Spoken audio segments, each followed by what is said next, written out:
నమస్తే అండి.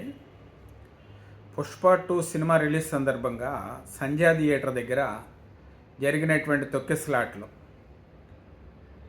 ఒక మహిళ చనిపోవటం, మరొక పిల్లవాడు గాయపడటం మనం చూసాం.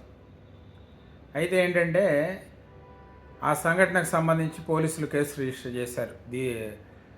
సంధ్యా థియేటర్ సంబంధించినటువంటి ఓనర్ పైన, సిబ్బంది పైన, అల్లు అర్జున్ గారి పైన ఆ రోజు కేసు నమోదైంది.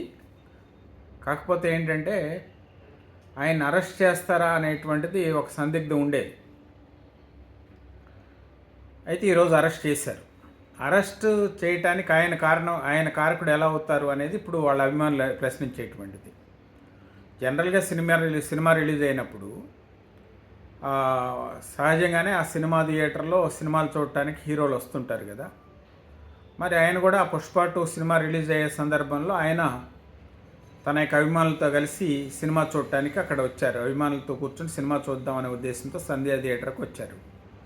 వచ్చినప్పుడు తొక్కిసలాట జరిగింది. ఆ తొక్కిసలాట కారణం ఏంటి? అక్కడ ఉన్నటువంటి పోలీసుల వైఫల్యానికి హీరోని ఎలా బాధ్యుని చేస్తారు? గతంలో కూడా చాలా సంఘటనలు జరిగినాయి కదా. కొన్ని సంఘటనల్లో పబ్లిక్ మీటింగుల్లో వాటిల్లో మరి సంఘటన జరిగితే ఆ నాయకులను బాధ్యులు చేయలేదు కదా. అలాగే సినిమా సెలబ్రిటీస్ వచ్చేటప్పుడు సహజంగానే కొంత తొక్కిసలాట ఉంటుంది.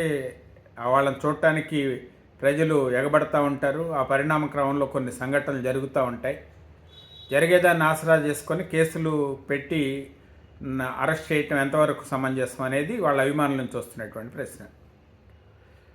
రేవంత్ రెడ్డి గారు మరి చాలా ధైర్యం చేశారని చెప్పుకోవాలి. ఎందుకంటే ఒక సినిమా సెలబ్రిటీస్ని ఒక కేసులో అరెస్ట్ చేయటం అంటే ఆయన ఒక రకంగా ఆయన అభినందించాలి కూడా. ఎందుకంటే ఆయన నిర్ణయాలు కానీ, ఆయన చేసేటువంటి కార్యక్రమాలు కానీ చట్టం తన పని తాను చేసుకుపోతుంది. దాంట్లో నా యొక్క ఇన్వాల్వ్మెంట్ ఏముండదు, నేను ప్రభావితం చేసేది ఏముండదు, ఎవరు ప్రభావానికి చట్టం లోనవ్వాల్సిన అవసరం లేదు అనేటువంటి ఒక దృక్పథంతో దీంతో ఆయన వెళ్తున్నారు. అయితే ఇక్కడ కాంట్రవర్సీ ఏంటంటే గతంలో కూడా చాలా సంఘటనలు జరిగినాయి కదా. ఎప్పుడు కూడా ఇంత తీవ్రమైనటువంటి చర్యలు తీసుకోలేదు కదా. మరి అల్లు అర్జున్ గారి పైన ఎందుకు ఈ చర్యలు తీసుకుంటున్నారు? దీని వెనకాల ఏమైనా బలమైన హస్తం ఉందా? ఆయన అరెస్ట్ చేయడానికి ఏమైనా ఇన్ఫ్లుయెన్స్ చేసేటువంటి ఫ్యాక్టర్స్ ఏమైనా ఉన్నాయనేటువంటి అనుమానాలు వాళ్ళ అభిమానుల నుంచి వ్యక్తమవుతున్నాయి.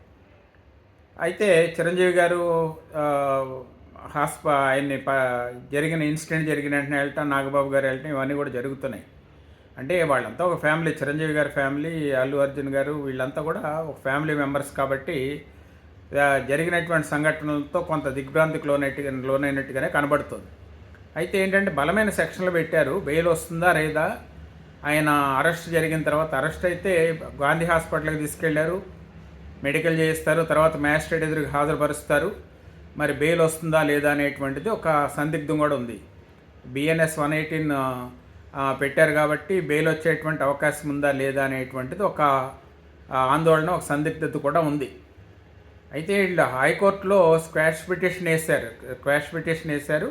నా పైన కేసు కొట్టేయమని చెప్పి ఆయన హైకోర్టుని ఆశ్రయించారు. కానీ దానిపైన ఇంకా జడ్జిమెంట్ రాలేదు. దానిపైన విచారణ జరుగుతూ ఉంది. అత్యవసరంగా కేసు విచారించాలని చెప్పి వాళ్ళ న్యాయవాది నిరంజన్ రెడ్డి గారు కోరుతున్నారు. దానిపైన ఇంకా ఎలాంటి డెసిషన్ రాలేదు. ఈలోపు అరెస్ట్ జరిగింది. రేపు సెకండ్ సాటర్డే, సండే కోర్టుకు సెలవు కాబట్టి ఒకవేళ మ్యాజిస్ట్రేట్ ఎదురుగా హాజరుపరిస్తే, రిమాండ్కి పంపిస్తే జైలుకి వెళ్లాల్సి వస్తుందా అనేటువంటి ఒక ఆందోళన అయితే వాళ్ళ అభిమానుల్లో, వాళ్ళ కుటుంబ సభ్యుల్లో ఉంది. అరెస్ట్ చేసేటప్పుడు కూడా అల్లు అర్జున్ గారు కొంత అసహనాన్ని వ్యక్తం చేశారు. అరెస్ట్ చేయడానికి ఇంట్లోకి వచ్చేస్తారా, బెడ్రూమ్ దాకా వచ్చేస్తారా అనే కామెంట్స్ కూడా ఆయన చేశారు. ఏదేమైనప్పటికీ ఏంటంటే ఈ సంఘటన రుజువు చేసేది ఏంటంటే కొంత జాగ్రత్తలు తీసుకోవాలి. సెలబ్రిటీస్ కూడా వాళ్ళు ఏదైనా కార్యక్రమాలకు వెళ్ళేటప్పుడు ముందుగా సమాచారం ఇవ్వటం, ఇలాంటి సంఘటనలు జరగకుండా చూసుకోవాల్సిన బాధ్యత వీరిపైన కూడా ఉంది అనేది ఈ సంఘటన, ఈ జరుగుతున్నటువంటి పరిణామాలు మనకు తెలియజేస్తున్నాయి. ఏదేమైనప్పటికీ కొంత ఈ పరిస్థితి కొంత అయితే ఆసక్తికరంగా మారింది, ఆందోళనకరంగా కూడా మారింది. వాళ్ళ అభిమానులు, వాళ్ళ కుటుంబ సభ్యులైతే ఆగ్రహాన్ని వ్యక్తం చేస్తున్నారు. కొంతమంది ఏమో రేవంత్ రెడ్డి గారు అందరికీ సమానమైనటువంటి న్యాయం చేస్తున్నారు, దీంట్లో ఆయన తప్పట్టాల్సిందే అని చెప్పి వాళ్ళు మాట్లాడుతున్నారు. ఏదైనా ఏం జరుగుతుందో ఏంటో మనం వేచి చూడాల్సినటువంటి అవసరం ఉంది. చూద్దాం ఏం జరుగుతుంది.